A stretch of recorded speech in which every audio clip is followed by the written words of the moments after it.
हे बघा स्टुडंट्स आपण डायरेक्टली घेऊन टाकूया. काय घेऊन टाकू रे? Potential energy equal to 1/2 k x square आहे. आहे का नाही फॉर्म्युला? आहे का नाही फॉर्म्युला? पोटेन्शियल एनर्जीचा फॉर्म्युला आहे का नाही? हा दिसतं का? चमकायला लागले ते तिथे तर मधून दिसतंय. आता हे पुढे बघा इथे किती 1/2 के आहे.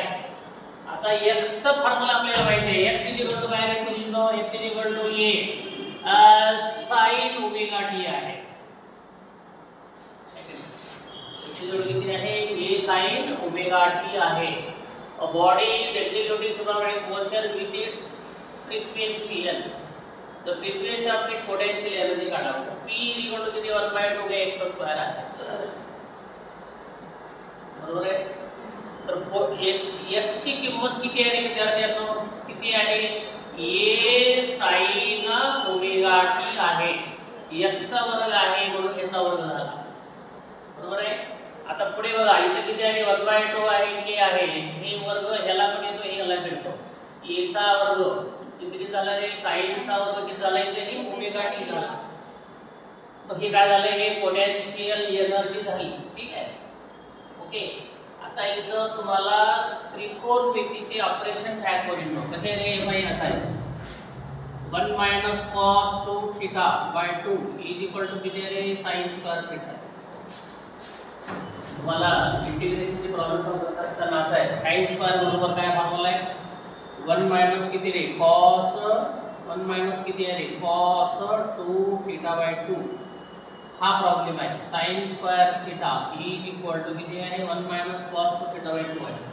एक काम करा इथं काय लिहिले? 1/2 हे के आता याच्या विषयी आपल्याला असं म्हणता येईल. काय म्हणता येईल? 1 - cos 2 हे की नाही? इथे आपल्याकडे cos 2 आहे. ओमेगा t बाय 2 असा फॉर्म्युला आहे. काय का फॉर्म्युला हे इथं वाटलं तुम्ही लिहून टाका. इथं काय लिहायचं आपल्याला? हे sin स्क्वेअर थीटा = 1 - cos 2θ/2 म्हणजे याच्यासाठी हे लिहिता येतं किंवा यासाठी हे पण लिहिता येतं. मग आता एक काम करा. हे 1/2 झालं की याचा वर्ग झाला. 1 - cos इथे किती आहे? 2 आहे. आणि ओमेगा म्हणजे किती रे? ओमेगा म्हणजे 2π/nt असं आहे. और किती आहे? 2 आहे. किती झालं? 1/2 के याचा वर्ग झाला. आता इथं काय करायचं? 1 - हे cos घ्यायचं आणि इथं काय घ्यायचं रे? हे 2π किती रे? 2π झाला. किती झाला? 2π आणि हे दोन इथे घेऊन आला. किती रे? हे 2n आणि इथं काय झालं रे? t झाला आणि बाय किती झालं रे? हे 2 झाला. तर अशा पद्धतीने तुम्हाला 1/2 k a² 1 - cos 2π * 2n * t bye किती आलेले आपल्याकडे? 2 आलेले आहे. तर तुम्हाला त्यांनी विचारलेलं काय असतं? फक्त फ्रिक्वेन्सी विचारलं. फ्रिक्वेन्सी किती म्हणली जातात? फ्रिक्वेन्सी एवढी येईल. फ्रिक्वेन्सी किती येईल? मग फ्रिक्वेन्सी किती येईल रे? हे 2n येणार आहे. किती येणार आपल्याकडे? 2n. तर हे 2π / 2 फ्रिक्वेन्सी किती आली? 2n आली. आन्सर कोणता आहे? आन्सर ए आहे तुमचा. 2n चा. परत क्वेश्चन आहे. नीट त्याला बरोबर क्वेश्चन आलेला होता. तुम्हाला तिथे काय दिलेलं आहे? y = किती रे? a0 प्लस किती आपल्याकडे? a sin ओमेगा t आणि काय रे? b cos ओमेगा t असं तुम्हाला दिलेलं आहे तुम्हाला. ओके. हे पाहायला लिहून टाका. y - a0 = किती रे? a sin ओमेगा t आणि काय रे? b cos ओमेगा t असं आपलं इक्वेशन असतं. म्हणून हे हा टर्म आणलाय मी. आता हे इक्वेशन आहे तुमचं. त्याला म्हणायचं a1, त्याला म्हणायचं b1. ओके. आता रिझल्टंट अँप्लिट्यूड काढत असताना तुम्हाला तो सूत्र माहिती आहे. काय माहिती आहे रे? हे a1 चा वर्ग आहे की नाही? आपण शिकलेला आहे. a2 चा वर्ग प्लस किती रे? 2a1 a2 इथे किती आहे? cos आहे की नाही. कॉस किती आहे, ∅1 मायनस किती आहे, ∅2 असं आहे. ∅1 मायनस ∅2 म्हणजे इथला फेज आणि इथला फेज इन्व्हर्स किती आहे त्यानंतर फरक आहे. आता इथे तुम्हाला त्यांनी काय दिलेलं आहे विद्यार्थ्यांना, हे इथं A1 म्हणजे A दिलेलं आहे, याचा वर्ग. हे B1 म्हणजे काय दिलेलं आहे, Bचा वर्ग. A2 म्हणजे Bचा वर्ग. A2 A1 म्हणजे A, B1 A2 म्हणजे B आणि हे कॉस. आता लक्षात घ्या, तुम्हाला ह्या लक्षात आलं पाहिजे, साइन थिटा आणि कॉस थिटा आहे की नाही. साइन थिटा आणि कॉस थिटा. साइन थिटा कुठं असतो, मीन ला असतो. कॉस थिटा कुठं असतो रे, एक्स्ट्रीम ला असतो. तर साइन थिटा कुठं असतो, मीन पोझिशनला असतो, डिस्प्लेसमेंट. आणि कॉस थिटा कुठं असतो, कॉस थिटा एक्स्ट्रीम ला असतो.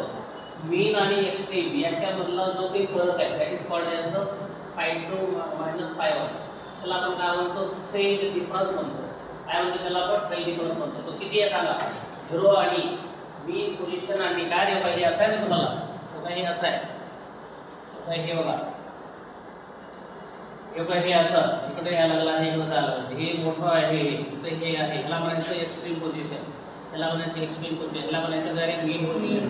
त्या दोघांच्या मधला फरक किती माहिती आहे का, ह्या दोघांच्या मधला इथं असतो A sin ओमेगा टी. इथं काय असतो A cos ओमेगा टी. या दोघांच्या मध्ये फरक किती असतो रे, π/2 असतो. π/2 म्हणजे काय रे, 90 असतो. तर तुम्ही काय घ्यायला पाहिजे, इथं काय घ्यायला पाहिजे, cos 90. आलं का तुमच्या लक्षात. आता काय होतं बघा, आता काय होतं माहिती आहे का, हे होतं A चा वर्ग होतो, हे किती होतं रे, B चा वर्ग होतो. इथे किती रे, 2A1A आणि cos 90 ची किंमत किती आहे, 0 आहे. याचा अर्थ काय झाला, A चा वर्ग प्लस काय रे, B चा वर्ग. हे 0 म्हणजे हे टर्मच 0 होऊन गेला. तर अशा पद्धतीने काय आलं, हे रिझल्ट झालं. रिझल्ट इज इक्वल टू √ऑफ किती आहे, A² प्लस किती आहे, B². ओके, अशा पद्धतीने तुमचं कोणता आन्सर आहे बघा, हे आन्सर आहे.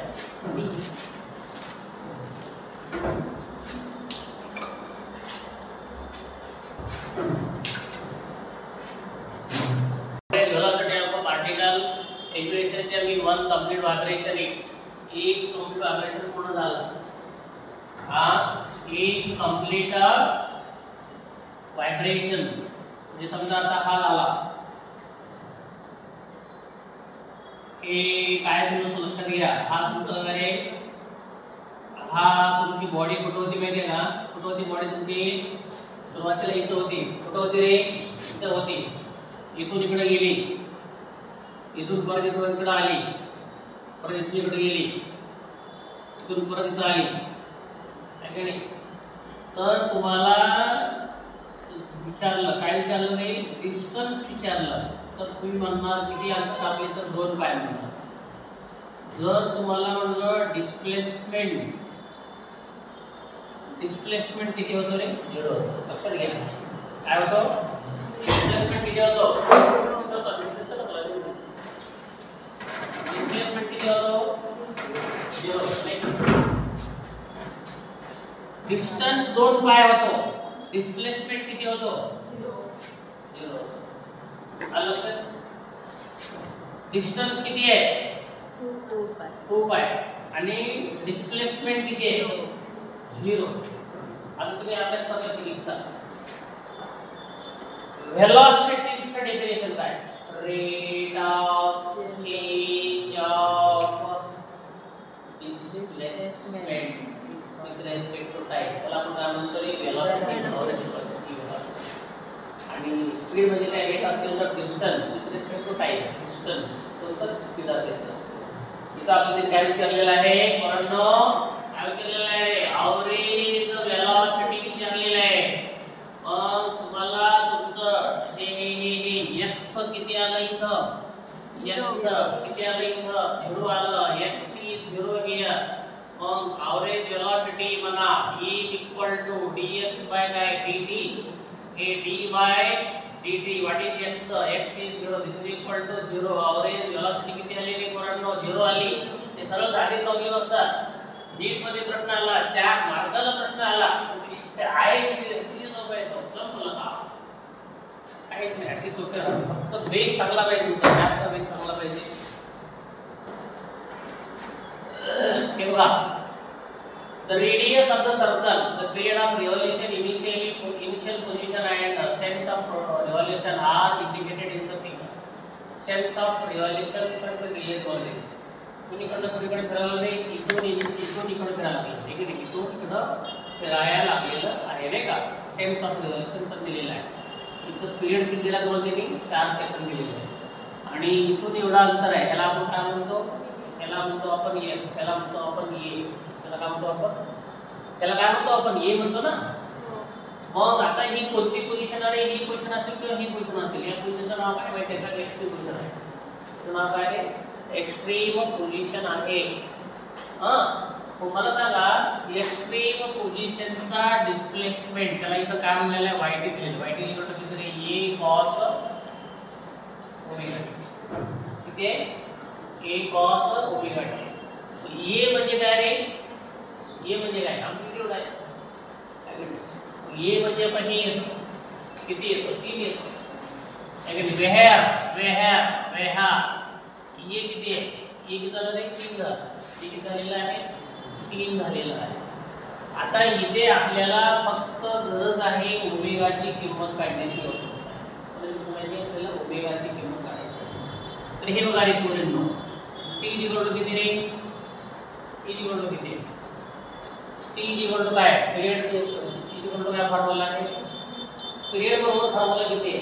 पिरियड इक्वल टू 2 ओमेगा आहे. आहे की नाही? आपल्याला ओमेगाची काढायची. कोणाची काढायची? ओमेगाची काढायची. ह्याला इकडे ना ओमेगा इज इक्वल टू 2 पाय. टेन्शनच घेऊ नका, फक्त लक्ष दे पुढे. आता हे ओमेगा बरोबर काय झालं रे? ओमेगा इज इक्वल टू किती झालं? a 2 pi by what is t? What is t? What is t? 4. बरोबर आहे की नाही? मग काय झालं रे? बेदुनी 4 omega is equal to pi by 2. ओमेगाची किंमत किती आली रे? पाय बाय 2 आली. याची किंमत किती आली? 3. संपलं ना. ह्या किमती इथं ठोकून द्या. मग y t is equal to 3 cos किती आहे? पाय म्हणजे किती रे? Pi by 2 t. This is your answer.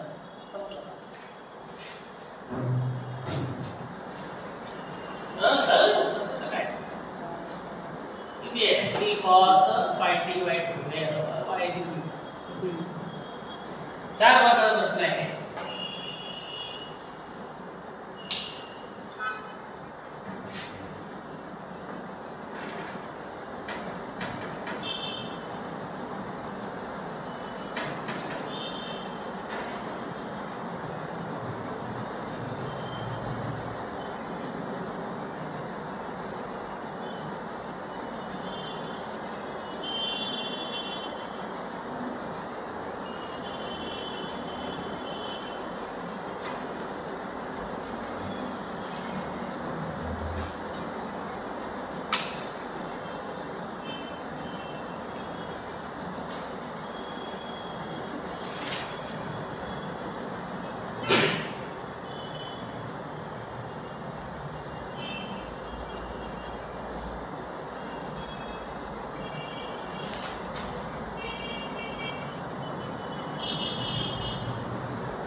Next घ्या पुढचा प्रश्न.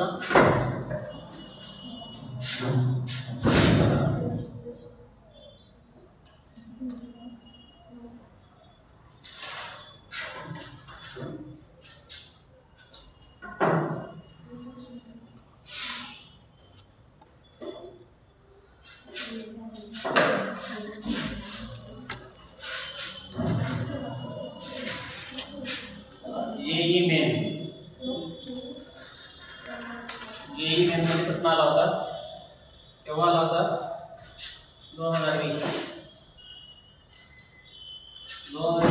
काय म्हणतो तो प्रश्न बघा the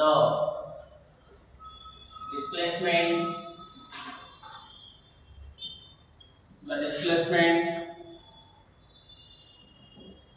displacement time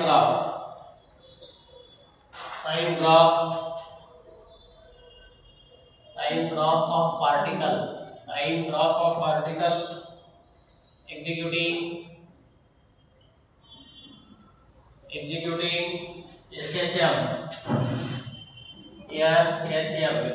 SHM is given by is given in figure.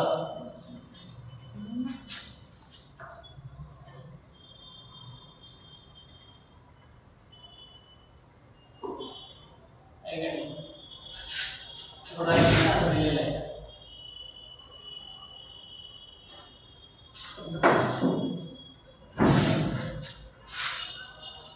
ये तो जरो आहे. इथं काय आहे डिस्प्लेसमेंट आहे. हे काय आहे डिस्प्लेसमेंट आहे. इथं किती रे? इथं आहे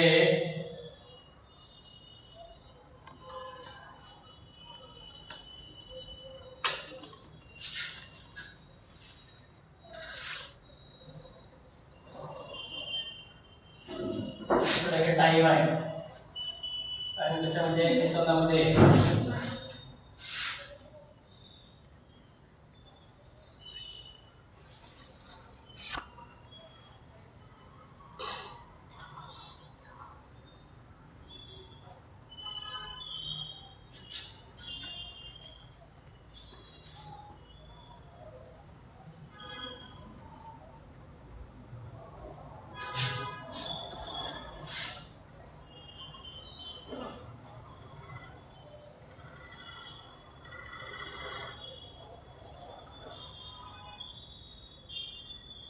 T/4 है. ये 2T/4 है. इथं 3T/4 है. इथं 4T/4 म्हणजे 3. इथं झालं 5T/4 आहे.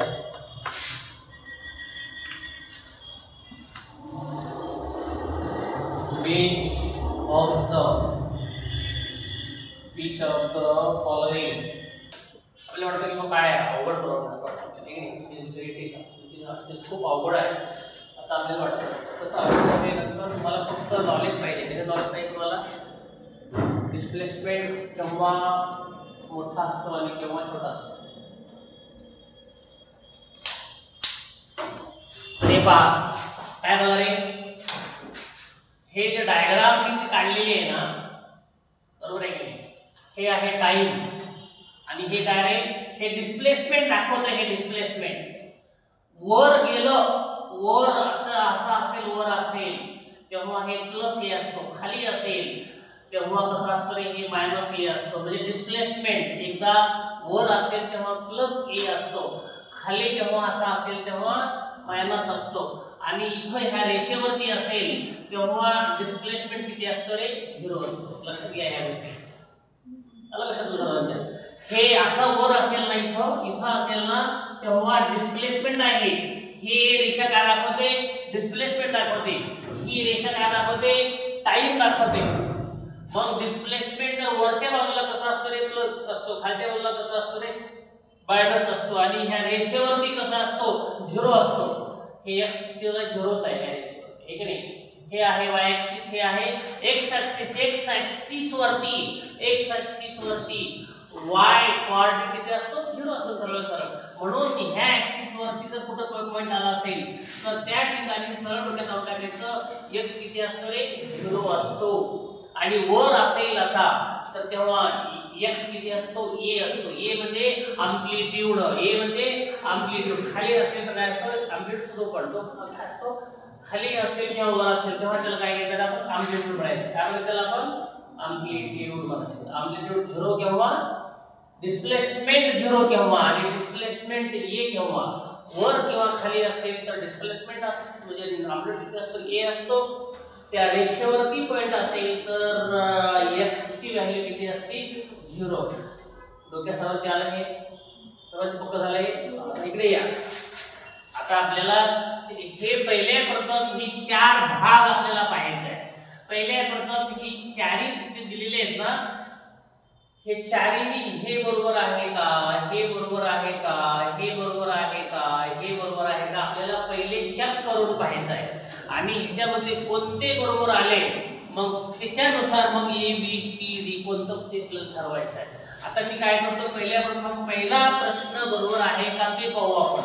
पहिला त्यांनी ऑप्शन दिलेले पोरांनो, मी सुधारणा करून घेतो. इथं पहिला ऑप्शन आहे कोणता रे, पहिला काय सांगा, the force is 0 at force 0 आहे. कुठे 0 आहे रे, ॲट टी इक्वल टू किती रे 3t/4. तेव्हा इथं बघा रे, इथं किती आहे रे t/4 आहे, इथं किती आहे रे 2t/4 आहे, इथं किती आहे रे 3t/4. 4t/4 म्हणजे t 4 कटले आहे का नाही, 4t/4 म्हणजे 4 कटले ना, t आला, इथं 5t/4 आहे. मग ह्याचा अर्थ किती आहे, प्रत्येक डॉटचा किंमत किती आहे रे t/4. ह्याचा किती आहे रे 2t/4 कापलेलं नाही, तिथं तसं ठेवलेलं आहे. इथं किती आहे रे 3t/4, इथं किती आहे रे 4t/4 म्हणजे 4 कटले t आलं, इथं किती रे 5t/4, पुढे किती 6t/4. असं कंटिन्यू आहे ते. सर्व क्वेश्चन मग आता लक्षात घ्यायचं आपण, या ठिकाणी x ची व्हॅल्यू 0, या ठिकाणी x ची व्हॅल्यू 0, या ठिकाणी x ची व्हॅल्यू 0, या ठिकाणी x ची व्हॅल्यू ये, या ठिकाणी x ची व्हॅल्यू ये, असं लक्षात घ्या आपण इथं. मग त्यांचा पहिला प्रश्न आहे तुम्हाला, फोर्स इज 0. फोर्सचा फॉर्म्युला काय, फोर्स किती आहे रे kx, फोर्स किती आहे kx आहे. मग मला k x किती आहे, इथं x किती आहे, x किती आहे इथं 0 आहे, म्हणून फोर्स काय झालं 0 झालं आहे का नाही. Force is 0 at t equal to t/4 म्हणजे हे बरोबर आहे, म्हणजे पहिलं बरोबर आहे. पहिलं कसं आहे बरोबर आहे, समजलं तुम्हाला. आता आपल्याला शोधायचं आहे, इथं हे कोणतं पहिलं आहे, इथं पहिलं आहे, इथं पहिलं आहे, इथं पहिलं आहे, इथं पहिलं नाहीच आहे, म्हणजे चौथा तर आन्सरच नाही आपलं. चौथा आन्सर आहे का आपलं, आन्सर नाही. एक तर हे असेल किंवा हे असेल किंवा हे, कारण पहिलं बरोबर आले आपलं, पहिलं बरोबर आहे. आणि लक्षात ठेवायचं. दुसरा प्रश्न घ्या, दुसरा काय रे, the acceleration is maximum at, acceleration is maximum आहे. कुठे एक्सेलरेशन मॅक्सिमम सांगा, एक्सेलरेशन t इक्वल टू किती आहे रे 4 ला. कुठे t हे इथं म्हणतो, काय म्हणलं इथं म्हणलं, काय म्हणलं तुम्हाला त्यांनी इथं म्हणलं एक्सेलरेशन इज मॅक्सिमम म्हणलं आहे की नाही. मग मला सांगा पोरांनो, फक्त या ठिकाणी आहे म्हणजे x किती आहे इथं, x किती आहे इथं पोरांनो a आहे, x किती आहे इथं पोरांनो a आहे. मग तुम्हाला माहिती आहे एक्सेलरेशन मॅक्सिमम आहे म्हणतात, बरोबर आहे का चुकीचं आहे. मग पहा एक्सेलरेशनचा फॉर्म्युला काय आहे, एक्सेलरेशन इज इक्वल टू किती आहे omega square x. Any problem आहे काय, आठवण तुम्हाला काही प्रॉब्लेम आहे, a इज इक्वल टू किती आहे ओमेगा स्क्वेअर x आहे का नाही आहे. मग a बरोबर त्या ठिकाणी ह्या t ठिकाणी या ठिकाणी x ची किंमत किती आहे, या ठिकाणी x ची किंमत a आहे, या ठिकाणी x ची किंमत किती आहे a आहे. मग a equal to omega square येईल. मग एक्सेलरेशन काय झालं रे, झालं मॅक्सिमम. काय झालं, acceleration is maximum, a is maximum. किती झालं काय, a equal to omega square a. या ठिकाणी काय असतं, एक्सेलरेशन कसं असतो मॅक्सिमम असतो. What is this, this is the maximum. काय झाला तो मॅक्सिमम आहे, या ठिकाणी एक्सेलरेशन मॅक्सिमम आहे, म्हणजे हे सुद्धा बरोबर आहे का नाही. एक्सेलरेशन कसं आहे मॅक्सिमम आहे तिथं. जर x 0 असला असता तर ओमेगा स्क्वेअर इंटू 0 मध्ये 0 झाला असता, मग एक्सेलरेशन काय झालं असतं, मग मिनिमम झालं असतं ना. कळलं तुम्हाला प्रश्न पडला की x सरांनी तर x ची किंमत लिहिली आहे लगेच मॅक्सिमम म्हणताय. x ची किंमत जर 0 आली असती तर a काय झालं असतं, a काय झालं असतं 0 झाला असता. मग त्या ठिकाणी काय होतं, मग एक्सेलरेशन कसं होतं, acceleration is minimum. When x is equal to 0, acceleration is minimum. When x is equal to a, acceleration is maximum. हे दोन गोष्टी आहेत इथं, मॅक्सिमम किंवा मिनिमम आहे का नाही. x ची किंमत a आली म्हणजे acceleration कसं झाला, मॅक्सिमम झाला. लक्षात तुमच्याला काय, हे उत्तर आपलं बरोबर आहे, म्हणजे हेही बरोबर आहे. पुढे गेलं ते हा, हे पहिलंही बरोबर आहे आणि दुसरंही बरोबर आहे. लक्षात घ्या, इथं पहिलं दुसरं आहे म्हणजे हे उत्तर बरोबर असू शकतं. इथं काय नाही दुसरं नाही, म्हणजे हे सुद्धा कटलं, हे कटलं. कळलं तुम्हाला? आता हे पहिलं दुसरं आता ह्याच्यापैकी किंवा ह्याच्यापैकी उत्तर आपलं असू शकतं. बरोबर आहे? मग आता तिसरं पाहूया आपण. दुसरं काय पाहूया? The speed is maximum. The speed is maximum आहे तर टी इक्वल टू किती रे? बरोबर आहे की नाही? मग मला सांगा टी यायचं किती हवं? इथं बघा, ते कुठं आलं पोरांनो? इथं आलं नाही. मग या ठिकाणी तुम्हाला पहिलं सांगितलेलं आहे, जेव्हा रेषेवरती एखादी बिंदू असेल तर त्या ठिकाणी सरळ सरळ x किती असतो? 0 असतो. मग तिथं काय म्हणलं त्यांनी? स्पीड म्हणजे काय? v बरोबर काय फॉर्म्युला? v बरोबर plus minus omega under root of a square minus हे सूत्र पाहिजे, तोंडपाठ पाहिजे, तर इथंच काढता येतं, तर काढता येत नाही. मग या ठिकाणी x किती आहे पोरांनो? 0 आहे. x किती आहे? 0 आहे. म्हणजे काय झालं? हे plus minus omega under root of a square minus किती रे? 0. म्हणजे काय झालं? काय प्लस मायनस ओमेगा a च्या वर्गाचा मुळी काय झाली? a झाला. म्हणजे v बरोबर प्लस मायनस ओमेगा आला, म्हणजे वेलोसिटी कशी झाली? वेलोसिटी झाली मॅक्सिमम झाली. जेव्हा v 0 असतो तेव्हा काय असतं? मिनिमम असतो. म्हणजे वेलोसिटी काय झाली रे? स्पीड काय झाली रे? मॅक्सिमम झाली. म्हणजे हे सुद्धा कसं आहे? बरोबर आहे. कुठं बरोबर आहे? पहिलं थर्ड झालं. तिसरं उत्तर आलं हे आहे. ओके, पुढचं सॉल्व करायची गरज नाही, परंतु आपल्याला करता येतं काय, असं काही प्रॉब्लेम नाही. ओके, कोणतीही करून दाखवतो मी किती आहे.